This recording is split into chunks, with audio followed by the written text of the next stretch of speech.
পশ্চিমবঙ্গে প্রথমবারের মতো সরকার গঠনের পথে বিজেপি। প্রায় 200 আসনে এগিয়ে গেরুয়া শিবির। এখনই হার মানতে নারাজ মমতা।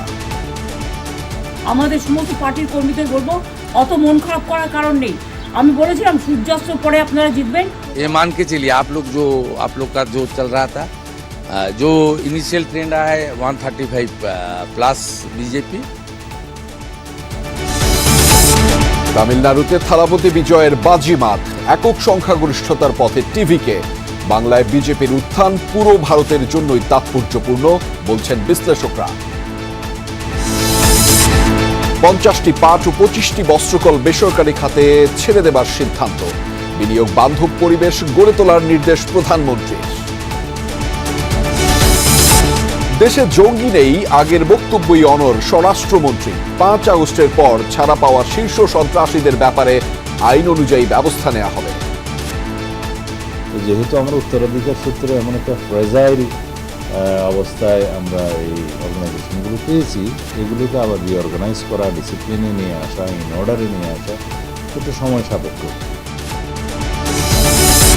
নির্বাচনী ইশতেহার বাস্তবায়নে মাঠ প্রশাসনের সহযোগিতা চায় সরকার। কোরবানির পশু সরবরাহ ও ঈদ যাত্রা নির্বিঘ্ন করার নির্দেশ। 24 ঘন্টায় হামের উপসর্গ নিয়ে রেকর্ড 17 শিশুর মৃত্যু। শিগগিরই পরিস্থিতি উন্নতির আশা স্বাস্থ্যমন্ত্রীর। ইরানের 14 দফা খতিয়ে দেখে পাল্টা প্রস্তাব যুক্তরাষ্ট্রের। মুখে অযৌক্তিক বললেও পর্যালোচনা করছে তেহরান।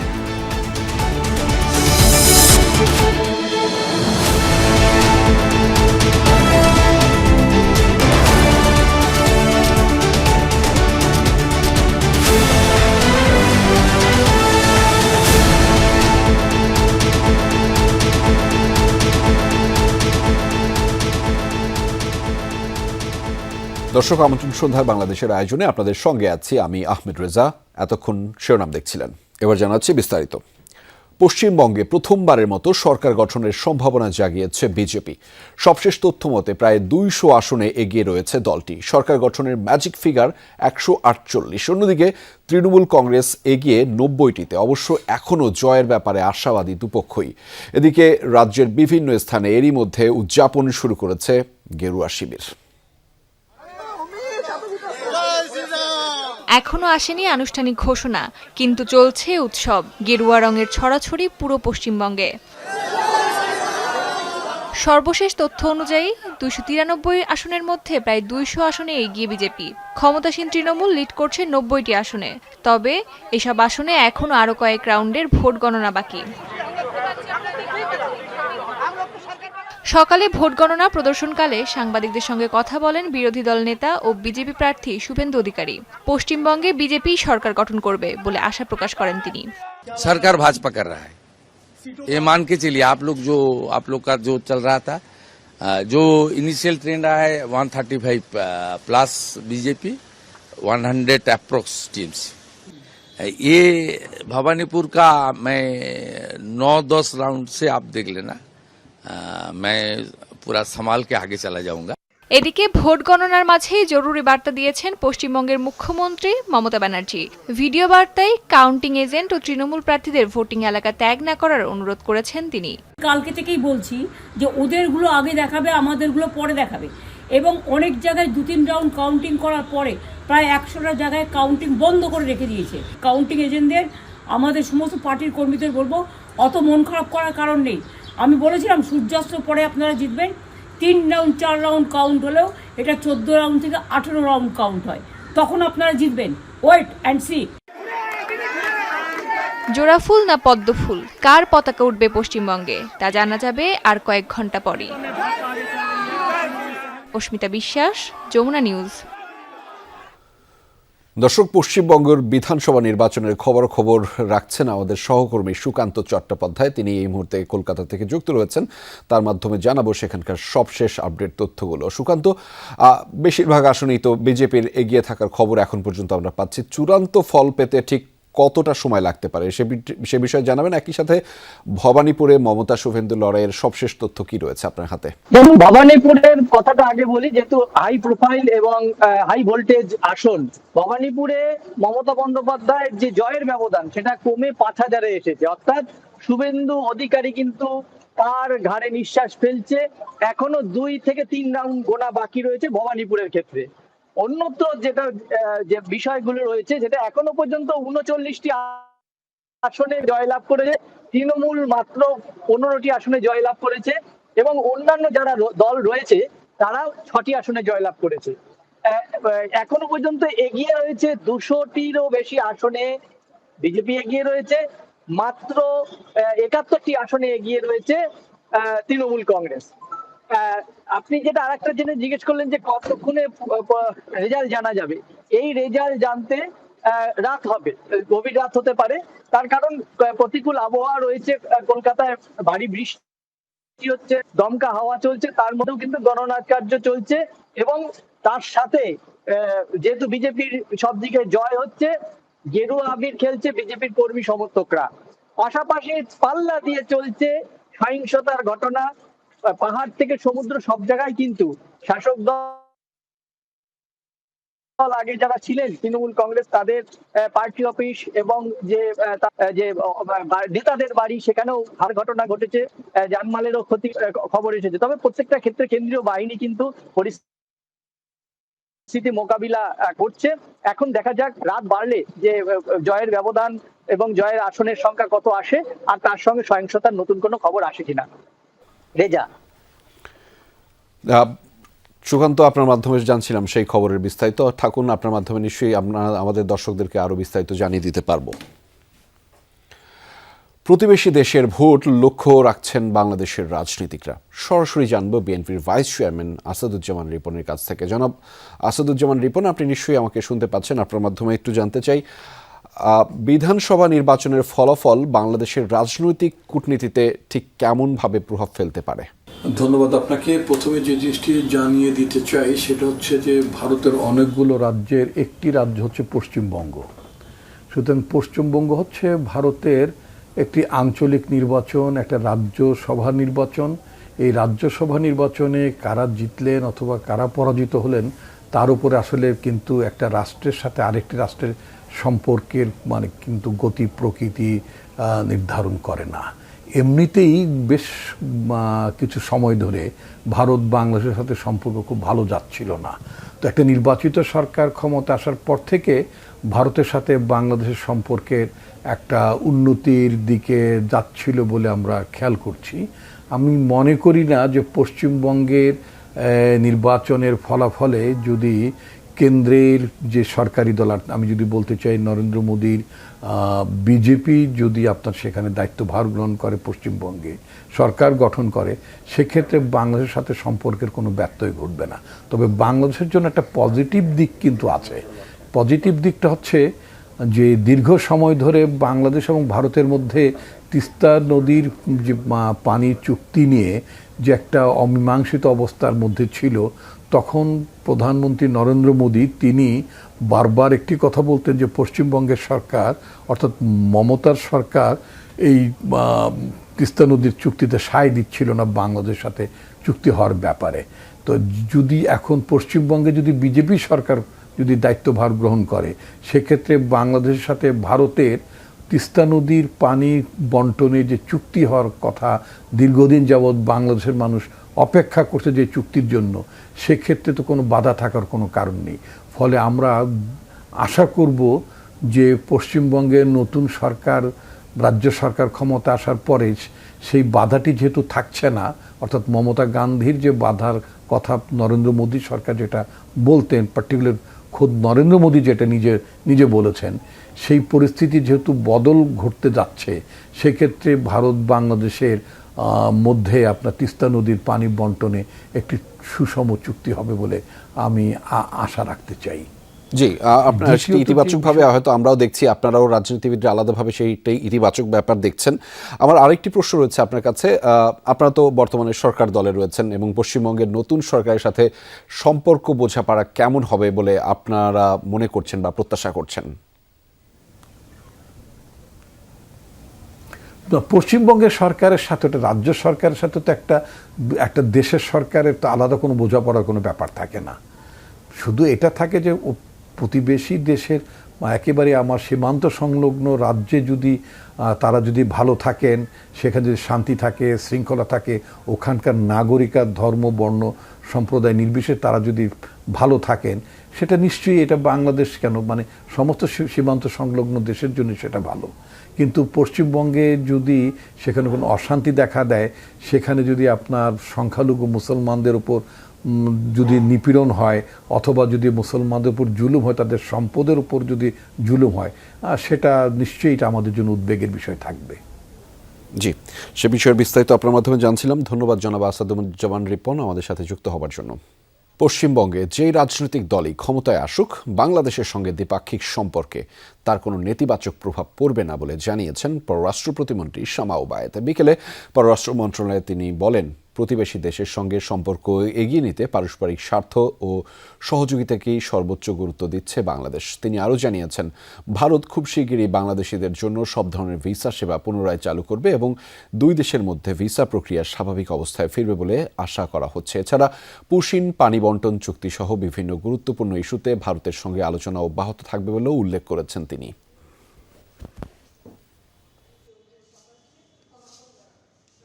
আমাদের সাথে ওদের ইস্যুগুলো কিন্তু রয়েই যায়, তো ওগুলো তো আমাদের অবশ্যই ডিল করতে হবে, whether it's BJP or any other political party.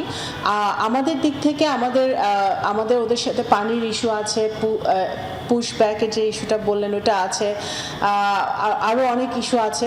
সেই ইস্যুগুলো তো আমাদের রয়েই যাচ্ছে, সেগুলো যেই সরকারই আসুক না কেন বা থাকুক না কেন, তাদের সাথে আমাদের আলোচনার ভিত্তিতেই সমাধান করতে হবে। এদিকে তামিলনাড়ুতে চমক দেখাচ্ছে অভিনেতা থেকে রাজনীতিবিদ বনে যাওয়া বিজয় থালাপতির দল টিভিকে। ভোট গণনার সবশেষ পাওয়া তথ্য অনুযায়ী এরই মধ্যে 12টি আসনে জয় নিশ্চিত হয়েছে তার দল টিভিকে-এর। এছাড়া এগিয়ে আছে 97টি আসনে। দ্বিতীয় অবস্থানে রাজ্যের ক্ষমতাসীন ডিএমকে জিতেছে 7টিতে, আর এগিয়ে 53 আসনে। 44 আসনে এগিয়ে থেকে 3 নম্বরে অবস্থা রয়েছে এডিএমকে-এর। এদিকে কেরালায় এগিয়ে কংগ্রেস নেতৃত্বাধীন জোট, 90 আসনে এগিয়ে তারা। বিপরীতে ক্ষমতাসীন বামপন্থী দল এলডিএফ এগিয়ে 35টিতে। আসন্ন আসামে অবশ্য হ্যাট্রিক জয়ের পথে এগোচ্ছে বিজেপি। এখন পর্যন্ত 99 আসনে লিড তাদের। সরকার গঠনে দরকার 64তে জয়। শূন্য থেকে চূড়ায় পশ্চিমবঙ্গের রাজনীতিতে নাটকীয় এক উত্থান বিজেপির। মাত্র 1 দশক আগেও যে দলটি রাজ্যের বিধানসভা নির্বাচনে আসন পেয়েছিল মাত্র 3টি, এবার তাদের দখলেই যাচ্ছে বাংলা। ধর্মভিত্তিক রাজনীতির জন্য সমালোচিত বিজেপি এই দলটি এখন এক সময়ের জোট শরিক তৃণমূল কংগ্রেসকে হারিয়ে 30% মুসলিম বাসিন্দার পশ্চিমবঙ্গে পেতে যাচ্ছে সংখ্যাগরিষ্ঠতা। বিভিন্ন সময় ভারত শাসন করলেও পশ্চিমবঙ্গে দীর্ঘ সময় প্রায় অস্তিত্বহীন ছিল বিজেপি। বাংলায় বিজেপির উত্থানের গল্প মাত্র 10 বছরের। 2016 সালের বিধানসভা নির্বাচনে দলটি পায় 3টি আসন। 2021-এ যেটি বেড়ে দাঁড়ায় 77-এ। বিজেপির এই সাফল্য সে সময় তাদের পরিণত করে বাংলার প্রধান বিরোধী দলে। পশ্চিমবঙ্গে বিজেপির এই উত্থানের প্রমাণ মেলে 2019 সালের লোকসভা নির্বাচনেও। দলটি জয় পায় 18টি আসনে, আদায় করে নেয় প্রায় 40% ভোট। মুসলিম বিরোধী অবস্থানের জন্য বরাবরই সমালোচিত বিজেপি ধর্মকে ব্যবহার করে হিন্দু ভোটারদের একত্রিত করার কৌশল কাজে লাগিয়ে অনেক রাজ্যেই সাফল্য পায় দলটি। বাংলাতেও তাদের ছিল একই কৌশল। সেই কৌশলেই এবার বাজিমাত করল দলটি। বলা হচ্ছে বিজেপির এই উত্থানের পেছনে গুরুত্বপূর্ণ ভূমিকা রয়েছে ধর্মীয় মেরুকরণ আর তৃণমূল সরকারের দুর্নীতির বিস্তর অভিযোগ। হিন্দুদের ভোট টানতে বাংলাদেশে অনুপ্রবেশকারীদের বিরুদ্ধেও কঠোর অবস্থান নেন রাজ্য বিজেপির নেতারা। এছাড়া ক্ষমতাসীনদের রোষানল থেকে বাঁচতে বাম ভোটারদের বড় একটি অংশই বিজেপিতে যোগ দিয়েছে বলে মত বিশ্লেষকদের। সমালোচকরা বলছেন, শুধু জনমত নয়, নির্বাচন কেন্দ্রিক প্রশাসনিক নানা পদক্ষেপ কাজ করেছে বিজেপির পক্ষে। নির্বাচনের আগে বিতর্কিত এসআইআর এর মাধ্যমে লাখ লাখ মুসলিম ভোটারকে বাদ দিয়ে দুর্বল করা হয়েছে মমতা ব্যানার্জির সংখ্যালঘু ভোট ব্যাংক। আর ভোট আয়োজন ঘিরে আইনশৃঙ্খলা বাহিনীর বিপুল উপস্থিতিও জন্ম দিয়েছে নানা আলোচনার। সব দিক বিবেচনায় বিশ্লেষকরা বলছেন, পশ্চিমবঙ্গে নির্বাচন শুধু রাজ্য নয়, পুরো ভারতে হিন্দুত্ববাদী বিজেপির রাজনীতিকে আরও উজ্জীবিত করবে। মোস্তফা মাহমুদ, যমুনা নিউজ। দেশি বিদেশি বিনিয়োগকারীদের আকৃষ্ট করতে প্রকল্প অনুমোদন প্রক্রিয়া সহজ করার নির্দেশ দিয়েছেন প্রধানমন্ত্রী তারেক রহমান। পাশাপাশি দীর্ঘদিন ধরে বন্ধ থাকা সরকারি কলকারখানাগুলোতে আগ্রহী বিনিয়োগকারীদের প্রয়োজনীয় সহযোগিতা দেওয়ারও আশ্বাস দিয়েছেন তিনি। বাণিজ্যমন্ত্রী জানিয়েছেন, এবছরের মধ্যে 25টি পাটকল ও 25টি বস্ত্রকল বেসরকারি খাতে দেয়া হবে। আর শিক্ষামন্ত্রী বলেছেন, নির্ধারিত সময়ের মধ্যে শিক্ষার্থীদের মাঝে স্কুল ড্রেস বিতরণের কার্যক্রম উদ্বোধন করবেন প্রধানমন্ত্রী। বন্ধ কলকারখানা নিয়ে সচিবালয়ে বস্ত্র ও পাট মন্ত্রণালয়ের মন্ত্রী, প্রতিমন্ত্রী ও সংশ্লিষ্ট দপ্তরের কর্মকর্তাদের সাথে বৈঠক করেন প্রধানমন্ত্রী তারেক রহমান। বিএনপির রাজনৈতিক প্রতিশ্রুতি অনুযায়ী এসব কলকারখানা আবারও চালু করতে চায় সরকার। প্রধানমন্ত্রীর প্রেস উইং জানায়, সরকার দেশে একটি বিনিয়োগ বান্ধব পরিবেশ গড়ে তুলতে চায়। এই লক্ষ্য অর্জনে বিদ্যমান জটিলতা দূর করার জন্য প্রয়োজনীয় নির্দেশনা দেন প্রধানমন্ত্রী। পরে বস্ত্র ও পাটমন্ত্রী জানান, চলতি বছরেই 50টি বন্ধ কলকারখানা চালু হতে পারে। পাট এবং বস্ত্রকলের অধীন যে মিলগুলো 25-50টা, সেগুলি বিষয়ে তিনি অগ্রগতি জানতে চেয়েছেন। আমরা সবিস্তারে তাকে ব্যাখ্যা করেছি। আমাদের অনেকগুলি মিলই পাট এবং বস্ত্র খাতের এটি প্রক্রিয়াতে আছে, যেগুলি বেসরকারি খাতে যাবে। এই 25-50টা মিলই অনেকগুলি গিয়েছে, বাদবাকিগুলি যাবে, প্রক্রিয়াধীন আছে। 50টা মিলেই আজকে থেকে 1 বছরের মধ্যে এই প্রক্রিয়ার পুরোটাই সম্পন্ন হবে। দুপুরে প্রধানমন্ত্রীর সাথে সাক্ষাৎ করেন শিক্ষামন্ত্রী আনম এহসানুল হক মিলন ও উপদেষ্টা মাহাদি আমিন। বৈঠক শেষে মন্ত্রী জানান, মামলা জটিলতার কারণে প্রায় 65,000 শিক্ষকের পদোন্নতি ও নিয়োগ আটকে আছে। 32,500 শিক্ষক হাইকোর্টে আটকে আছে, ওদেরকে প্রমোশন দিতে পারছি না, আবার 32,500 নিতে পারছি না। এদিকে 77,000 আমাদের এমপিওতে নিতে হবে। ইটস এ হিউজ ওয়ার্ক চলছে। আদালতে প্রায় 13,000 মামলা আটকে আছে। ওগুলি যে প্রোগ্রাম দিয়েছি সেই প্রোগ্রাম অনুযায়ী কবে নাগাদ আমরা তো না টাইম এক্স্যাক্টলি ফিক্স হয়নি, but we are working on it. আমাদের টাইম বললে 180 ডেজ প্রোগ্রামের ভিতরে আমরা শেষ করব। এছাড়া প্রধানমন্ত্রী বেশ কিছু অনির্ধারিত সভায় এদিন অংশ নেন। আরিফিন শাকিল, যমুনা নিউজ, ঢাকা।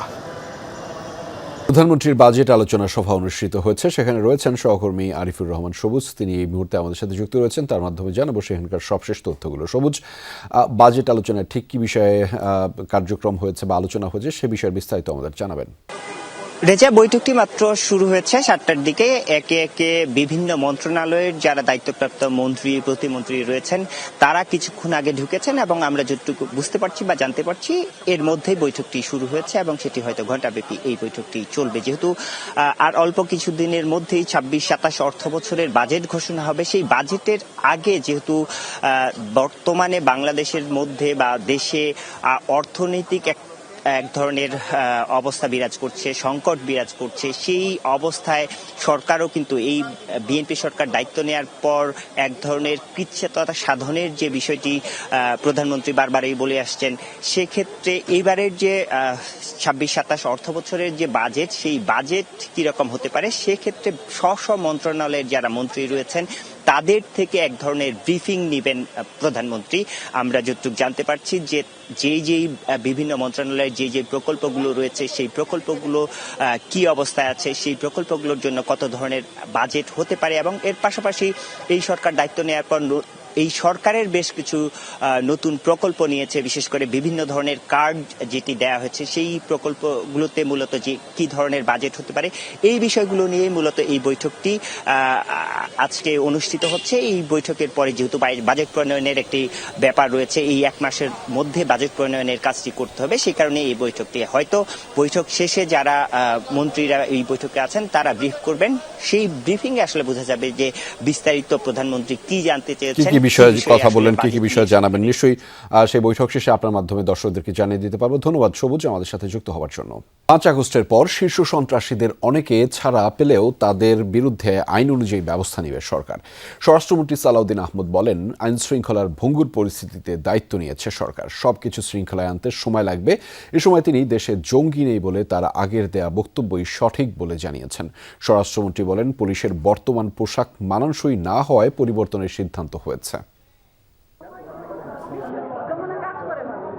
জুলাই অভ্যুত্থান পরবর্তী অন্তর্বর্তী সরকার দায়িত্ব গ্রহণের পর শীর্ষ সন্ত্রাসীদের অনেকেই জামিন পেয়েছে। সক্রিয় হয়েছে চাঁদাবাজি সহ নানা অপরাধমূলক কর্মকাণ্ডে। আধিপত্য বিস্তারকে কেন্দ্র করে খুনও হয়েছেন কয়েকজন। সবশেষ নিউ মার্কেট এলাকায় খুন হয়েছে শীর্ষ সন্ত্রাসী টিটন। এই অবস্থায় নতুন করে আইন শৃঙ্খলা পরিস্থিতি নিয়ে শঙ্কা দেখা দিয়েছে। স্বরাষ্ট্রমন্ত্রী বলছেন, অন্তর্বর্তী সরকারের সময় আইন শৃঙ্খলা পরিস্থিতি নাজুক ছিল। সেই অবস্থা থেকে বের হতে সময় লাগবে। শীর্ষ সন্ত্রাসীদের আইনের আওতায় আনা হবে। 5ই আগস্টের পরে অনেক শীর্ষ সন্ত্রাসী এবং অনেক দাগী আসামি জেলখানা থেকে বেরিয়েছে, আমরা তখন লক্ষ্য করেছি। এটা তারা জামিনে বেরিয়েছে, এটা আদালতের বিষয়। তারা সমাজে বিশৃঙ্খলা সৃষ্টি করবে, অপরাধ সংগঠন করবে, এটা একটা স্বাভাবিকভাবে আমরা ধারণা করতে পারি। কিন্তু পুলিশ কোনো অ্যাকশন নিতে গেলে সেই ক্ষেত্রে আমাদেরকে আইনানুগভাবে যেতে হয়। তো আমরা উত্তরাধিকার সূত্রে এমন একটা ফ্রেজাইল অবস্থায় আমরা এই অর্গানাইজেশনগুলো পেয়েছি, এগুলোকে আবার রিঅর্গানাইজ করা, ডিসিপ্লিনে নিয়ে আসা, ইন অর্ডারে নিয়ে আসা একটু সময় সাপেক্ষ।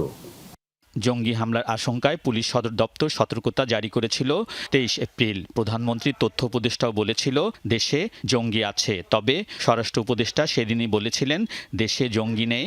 শব্দটি ফ্যাসিস্ট সরকার রাজনৈতিক হাতিয়ার হিসেবে ব্যবহার করেছে। ব্রিফিংয়ে মন্ত্রী আগের অবস্থানই ব্যক্ত করেছেন। আচ্ছা, আমি কে? আমি স্বরাষ্ট্র বলছি। তা আমি যেটা বক্তব্য দিয়েছি ওটাই তো আপনারা ছাপিয়েছেন। তো এখানে আর বাকিটা বলা দরকার। সেটাও উনি কিভাবে বলেছেন জানি না, হয়তো আপনাদের লেখার মধ্যেও মিস ইন্টারপ্রিট হয়ে যেতে পারে। কিন্তু যেটা ডিসিপ্লিন এবং সংশ্লিষ্ট মন্ত্রণালয় কি বলেছে সেটাই তো শুনতে হবে। অন্তর্বর্তী সরকারের আমলে পুলিশের পোশাক পরিবর্তন নিয়ে সমালোচনা ছিল। খরচ হয়েছিল 76 কোটি টাকা। সেই পোশাক পুলিশের জন্য মানানসই না হওয়ায় পরিবর্তনের সিদ্ধান্ত নিয়েছে বিএনপি সরকার। ফিরছে আগের খাকি প্যান্ট। মেট্রোপলিটনে পুলিশের শার্টের রং পেস্ট এবং সারা দেশের জন্য দেয়া হবে নীল শার্ট। বিদ্যমান তাদের পোশাক আছে, এটা নিয়ে কেউ সন্তুষ্ট না।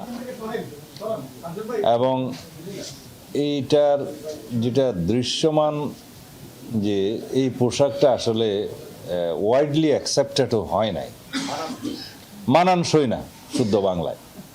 তো সেই জন্য পুলিশ বাহিনীর আবেদনের প্রেক্ষিতে আমরা বিষয়টা বিবেচনা করেছি। গত 2 সপ্তাহে অতিরিক্ত মহাপুলিশ পরিদর্শক সহ অন্তত 30 কর্মকর্তাকে বাধ্যতামূলক অবসরে পাঠানো হয়েছে। স্বরাষ্ট্রমন্ত্রী বলেন, অভিযোগ যাচাই বাছাই করে এক্ষেত্রে ব্যবস্থা নেওয়া হয়েছে। যাদের বিরুদ্ধে অভিযোগ আছে, অভিযুক্ত অনেকের বিরুদ্ধেই আছে, এগুলো যাচাই বাছাই করা হয়। এগুলো সবকিছু যাতে ইনজাস্টিস না হয় সেভাবে দেখা হয়, বিধি মোতাবেকই দেখা হয়। সংসদের প্রথম অধিবেশন ব্যর্থ, বিরোধী দলীয় চিফ হুইপের এমন বক্তব্যের জবাবও দিয়েছেন স্বরাষ্ট্রমন্ত্রী। সবচেয়ে বেশি আইন প্রণয়ন হয়েছে এই পার্লামেন্টে। আলমগীর স্বপন, যমুনা নিউজ, ঢাকা। সরকারের ইশতেহারের সাথে সামঞ্জস্যপূর্ণ উন্নয়ন প্রকল্প নেওয়া হবে, বিবেচনায় থাকবে পরিবেশ ও প্রতিবেশ, জানিয়েছেন পরিকল্পনা প্রতিমন্ত্রী জোনায়েদ সাকি। দুর্নীতি ও বিতর্ক এড়িয়ে কিভাবে প্রকল্পগুলো এগিয়ে নেওয়া যায় দিক নির্দেশনা দেওয়া হয়েছে জেলা প্রশাসকদের। ডিসি সম্মেলন শেষে সড়ক পরিবহন ও সেতুমন্ত্রী জানিয়েছেন, ঈদুল আজহাকে সামনে রেখে সড়কে চাঁদাবাজির কোনো সুযোগ নেই। যারা চাঁদাবাজি করবে তাদের আইনের আওতায় আনা হবে। রাজধানীর ওসমানী স্মৃতি মিলনায়তনে জেলা প্রশাসক সম্মেলনের দ্বিতীয় দিন সকালের অধিবেশনে অর্থ, পরিকল্পনা, বাণিজ্য, বিমান পরিবহন ও পর্যটন মন্ত্রণালয় সহ 10টি মন্ত্রণালয়ের সাথে ডিসিদের আলোচনা হয়। নিজ নিজ জেলার সমস্যা ও করণীয় তুলে ধরেন ডিসিরা। অধিবেশন শেষে পরিকল্পনা প্রতিমন্ত্রী জানান, সরকারের পরিকল্পনা ও মাঠ প্রশাসন কিভাবে কাজ করবে এর একটি কৌশলগত কাঠামো তৈরি করছে সরকার। দুর্নীতি ও বিতর্ক এড়িয়ে উন্নয়ন প্রকল্পগুলো কিভাবে এগিয়ে নেওয়া যায় সে বিষয়ে আলোচনা হয়েছে। নতুন যে প্রকল্পগুলো গ্রহণ করা হবে সেই প্রকল্পগুলো এই নির্বাচনী ইশতেহারের সাথে সম্পূর্ণ সামঞ্জস্যপূর্ণ করে তোলা। প্রত্যেকটি প্রকল্পের ক্ষেত্রে ওইটার প্রধান বিবেচনা থাকছে যে কর্মসংস্থানের ক্ষেত্রে তার ভূমিকা থাকছে এবং অবশ্যই প্রত্যেকটি প্রকল্পে পরিবেশগত গুরুত্ব থাকবে।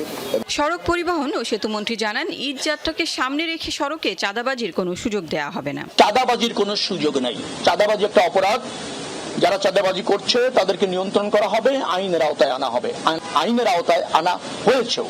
আর পর্যায়ক্রমে এগুলি যে বিচ্ছিন্ন যেগুলি আছে সেগুলিকে শৃঙ্খলার মধ্যে আনার একটা চেষ্টা আছে। সীমান্ত এলাকায় সব ধরনের গবাদি পশুর হাট বন্ধ করে দেওয়ার কথা জানান কৃষিমন্ত্রী। সীমান্ত দিয়ে অবৈধভাবে কোনো গরু দেশে প্রবেশ করতে দেয়া হবে না বলে জানান তিনি। সীমান্ত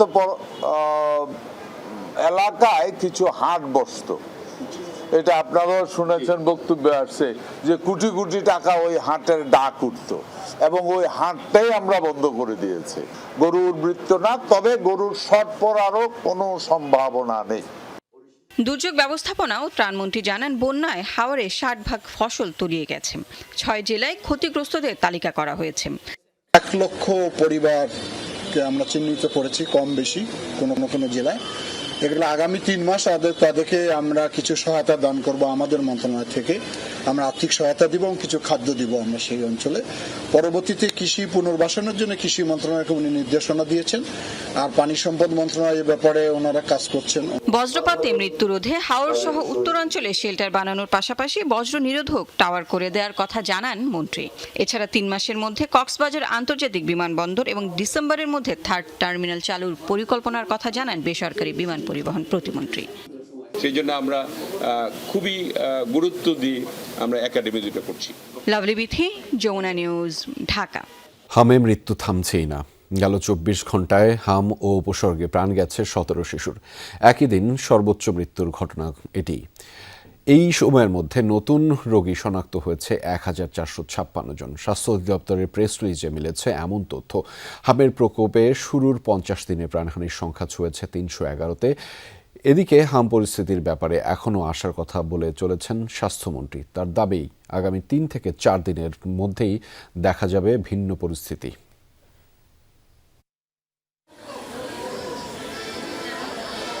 দেশের সব পরিবারের জন্য এক মূর্তিমান আতঙ্কের নাম এখন হাম। একে একে ঝরে যাচ্ছে ছোট্ট সোনামণিদের প্রাণ। উপদ্রব ছড়িয়ে পড়ার 50 দিন পেরিয়ে গেলেও সেই অর্থে নেই কোনো সুখবর।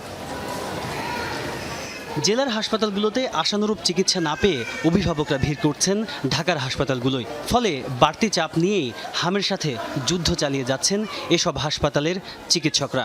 মারা যাওয়া শিশুদের প্রায় সবাই শেষ মুহূর্তে তীব্র শ্বাসকষ্ট ভোগ করছে। সময় মতো আইসিইউ না পাওয়ার অভিযোগ রয়েছে অনেকের। স্বাস্থ্য অধিদপ্তরের তথ্য বলছে, গেল 24 ঘন্টায় হাম ও উপসর্গে মারা গেছে 17 জন শিশু। এ নিয়ে মোট মৃত্যুর সংখ্যা দাঁড়িয়েছে 311 জন। এখন পর্যন্ত সবচেয়ে বেশি মৃত্যু দেখেছে ঢাকা বিভাগ। হাম নিয়ন্ত্রণে সারা দেশে চলছে টিকাদান কার্যক্রম। 5 মাস থেকে 59 মাস বয়সী শিশুরা পাচ্ছে এই টিকা।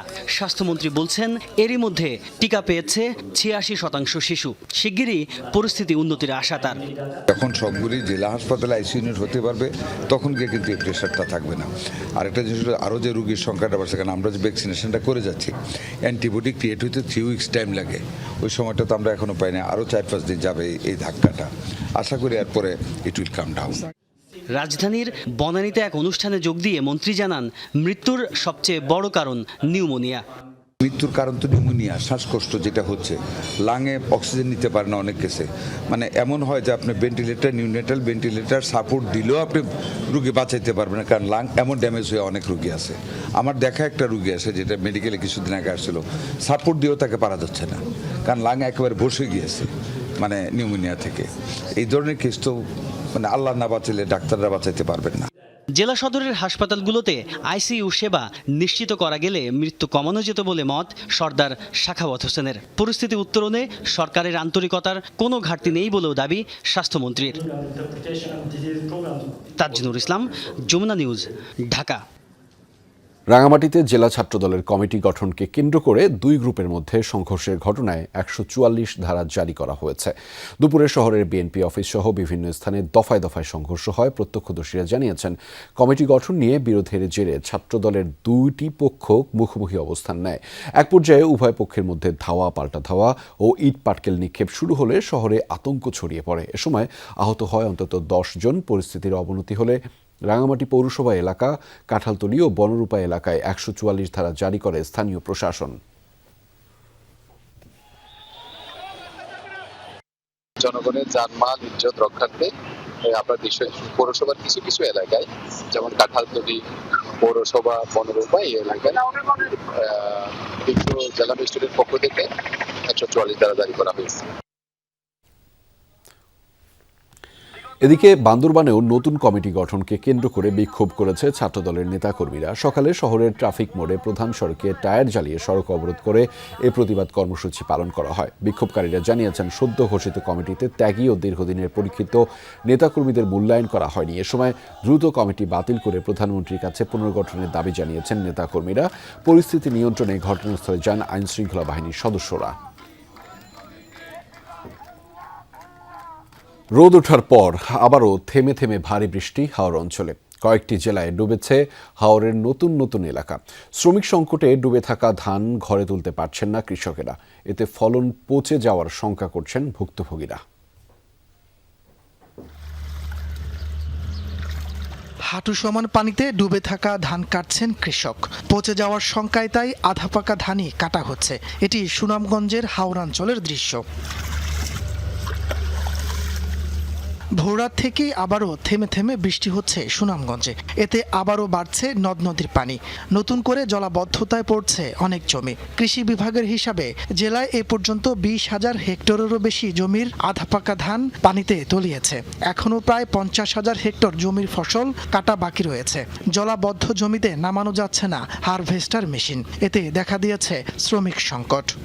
আমার না তো সাফে সব মানুষের কাছে কেউ তো খাতে পারছে না, একবারই খাতে পারছে না। আমি তো লইছি 1000 টাকা ছাড়া আনতে পারেন না, গরিব মানুষ পেনশন হয়ে না দিতেছে। কদিনের বৃষ্টি ও উজানের ঠলে নেত্রকোনায় ডুবেছে প্রায় 22,000 হেক্টর জমির বোরো ধান। পানি বৃদ্ধিতে নতুন করে ডুবছে উঁচু এলাকার ফসলও। এতে দুশ্চিন্তা বেড়েছে কৃষকের। 1500-2000 টাকা রোদ চায়, আদিও চায়, তারপর আমরা জমিন কাটাইতে পারতাছি না। কিছুকে কাটা আনির মতন লইছি, এটা লই দিলে কিছু লোন যাব আর দিত ব্যক্তি নষ্ট হয়। 10 কাঠা মতো ডুব যায়, 3 কাঠা মতো তুলছি, তুলতে হানি তো সবাই মায়া হাত তোলার মতো তো দিন দুদি দেয়, তার কিছু তুলন যাতে না হলে তো না। এই সকালে হবিগঞ্জে কয়েক ঘন্টা ভারী বৃষ্টি হয়েছে। এতে নতুন করে প্লাবিত হচ্ছে জমি। কৃষি বিভাগের মতে জেলায় প্রায় 11,500 হেক্টর জমির ধান তলিয়েছে পানিতে। পানিও প্রচুর বাড়তেছে, আরো বাড়বো। বৃষ্টি যখন থামে তখন বাড়ে। ধানের পাড়ার মাঝে গেরা উঠে গেছি, বুঝছো নি। এবার আমরা কৃষক যারা আছি আমরা সকলেই লসও আছি। মৌলভীবাজারের হাওড়াঞ্চলে নিমজ্জিত 2,000 হেক্টরের জমির ফসল। কিশোরগঞ্জে বানের পানিতে তলিয়েছে 10 হেক্টর জমির ধান। জেলাতেও রয়েছে ধান কাটার শ্রমিকের সংকট। ফলন বাঁচাতে আপ্রাণ চেষ্টা করছেন চাষিরা। তবে বৈরী আবহাওয়ায় ধান শুকানো নিয়ে বিপাকে তারা। তাপস সরকার, যমুনা নিউজ। চট্টগ্রামে একীভূত হওয়া 5 ব্যাংকের আগ্রাবাদ শাখায় তালা মেরে দিয়েছেন আমানতকারীরা। হেয়ার কাট বাতিল ও লেনদেন স্বাভাবিক করার দাবিতে ব্যাংকের ভেতরে বাইরে টানা 2 দিনের মতো বিক্ষোভ করেন তারা। বের করে দেন কর্মকর্তা কর্মচারীদের। আমানত ফেরত না দিলে পর্যায়ক্রমে সব শাখায় তালা মারার হুঁশিয়ারি দেন বিক্ষোভকারীরা।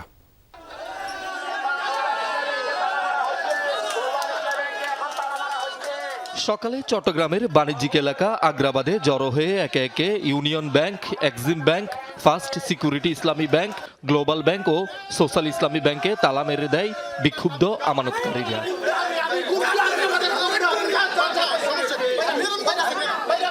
শুধু তাই নয়, গ্রাহকদের জমানো টাকা দিতে না পারার অভিযোগে শাখা ম্যানেজার সহ কর্মকর্তা কর্মচারীদেরকেও ব্যাংক থেকে বের করে দেন।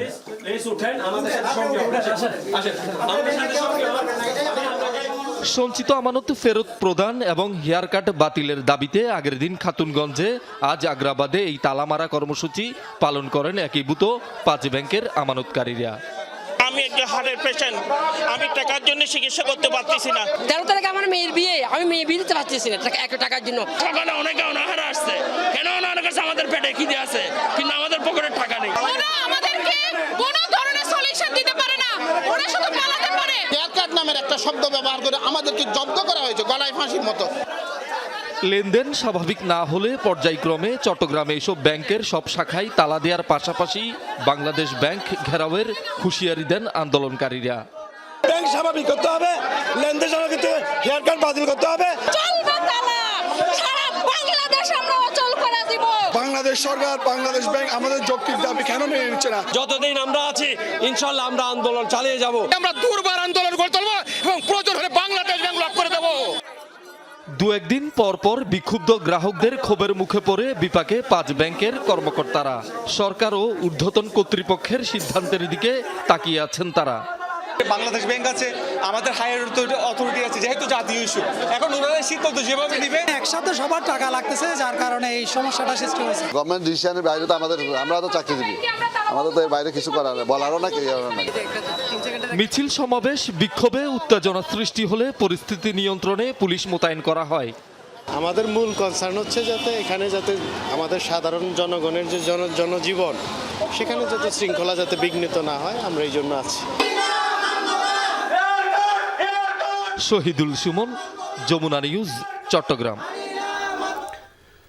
যুক্তরাষ্ট্রের ফ্লোরিডায় নিহত বাংলাদেশি শিক্ষার্থী জামিল আহমেদ লিমনের দাফন সম্পন্ন হয়েছে। জামালপুরের মাদারগঞ্জে পারিবারিক কবরস্থানে তাকে চিরনিদ্রায় শায়িত করা হয়েছে। বাদ মাগরিব লালডোবা উচ্চ বিদ্যালয় মাঠে লিমনের জানাজা সম্পন্ন হয়। অংশ নেয় স্থানীয়দের পাশাপাশি বিভিন্ন শ্রেণী পেশার মানুষ। এর আগে দুপুর 3টার দিকে লিমনের মরদেহবাহী অ্যাম্বুলেন্স ঢাকা থেকে গ্রামের বাড়িতে পৌঁছায়। এ সময় কান্নায় ভেঙে পড়েন স্বজনরা। লিমনকে শেষবারের মতো একবার দেখতে বাড়িতে ভিড় জমান এলাকাবাসীও। নৃশংস এই হত্যাকাণ্ডের দৃষ্টান্তমূলক শাস্তি দেখতে চান তারা। এর আগে সকালে দেশে আনা লিমনের মরদেহ পরিবারের কাছে হস্তান্তর করেন পররাষ্ট্র প্রতিমন্ত্রী শামা ওবায়েদ। বলেন, যুক্তরাষ্ট্রে বাংলাদেশি পিএইচডি শিক্ষার্থী জামিল আহমেদ লিমনের হত্যার ঘটনায় বিচার নিশ্চিতে দেশটির সঙ্গে যোগাযোগ রাখছে বাংলাদেশ। যুক্তরাষ্ট্র থেকে দেশে ফিরবে ছেলে, কিন্তু বিমানবন্দরে উপস্থিত পরিবারের কারো মুখে হাসি নেই, বরং চাপা কান্নায় ঢেকে রাখার চেষ্টা। উচ্চশিক্ষায় যুক্তরাষ্ট্র গিয়ে পরিবারটির সন্তান জামিল আহমেদ লিমন ফিরলেন কফিনবন্দি হয়ে। 6 এপ্রিল সাউথ ফ্লোরিডা বিশ্ববিদ্যালয়ের পিএইচডি শিক্ষার্থী লিমন নিখোঁজ হন। এর 8 দিন পর 24 এপ্রিল তার মরদেহ উদ্ধার করে পুলিশ। মেধাবী সন্তানকে নিয়ে আকাশ ছোঁয়া স্বপ্ন দেখেছিলেন বাবা, তা শেষ নিমেষেই। কোনো প্রকার আঘাত করে নেই, শারীরিক কোনোদিন শাস্তি দেয়নি। যা শাসন করছে আমি মুখে শাসন করছি, তো আমার ছেলেকে এইভাবে যে মরতে হবে জানি না, উপরওয়ালা জানে কি কষ্ট দিছে, এটাই আমার কাছে কষ্ট। শনিবার রাতে ফ্লোরিডা থেকে মরদেহবাহী বিমানটি যাত্রা শুরু করে সোমবার সকাল 8:47 হযরত শাহজালাল আন্তর্জাতিক বিমানবন্দরে অবতরণ করে। মরদেহ গ্রহণ করেন পররাষ্ট্র প্রতিমন্ত্রী শামা ওবায়েদ। এ সময় লিমনের বাবা মা সহ পরিবারের সদস্যরা কান্নায় ভেঙে পড়েন। আমরা আপনাদের পাশে আছি।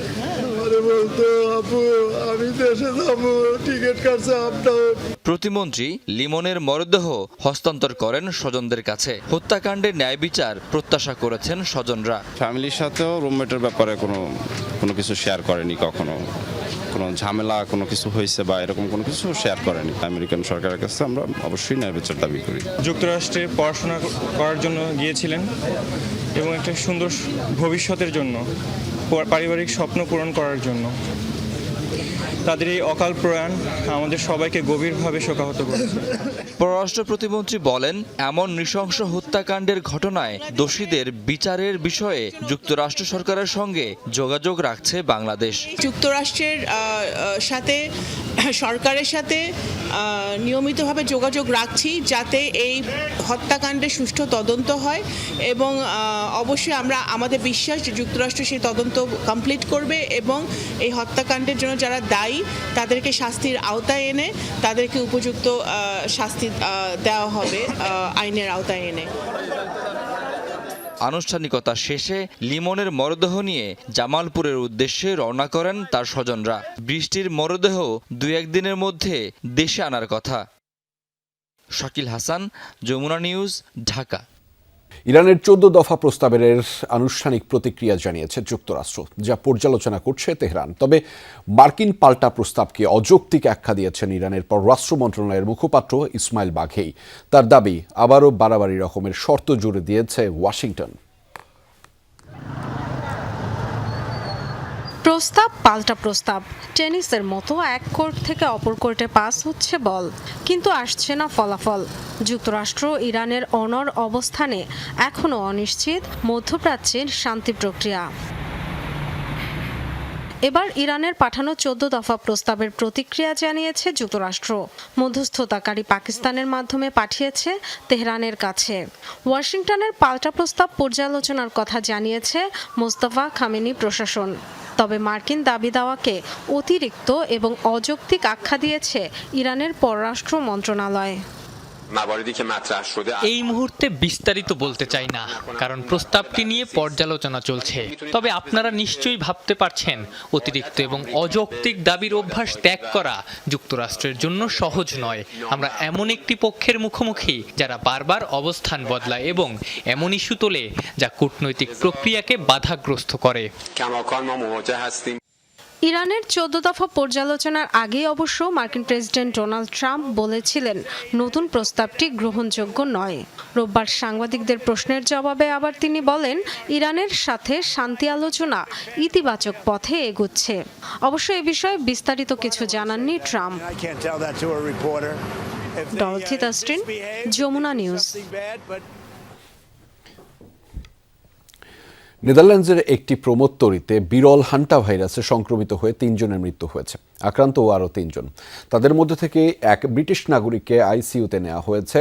আর্জেন্টিনা থেকে পশ্চিম আফ্রিকার দেশ কেপ ভার্দেগামী এমভি ইন্ডিয়াস ক্রুজ শিপে এই ঘটনা ঘটে।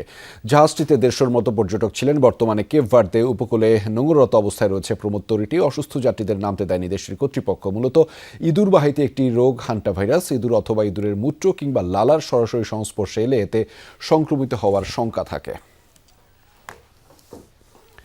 দর্শক, এই ছিল সন্ধ্যার বাংলাদেশের আয়োজনে। এতক্ষণ সাথে থাকার জন্য আপনাদের সবাইকে ধন্যবাদ।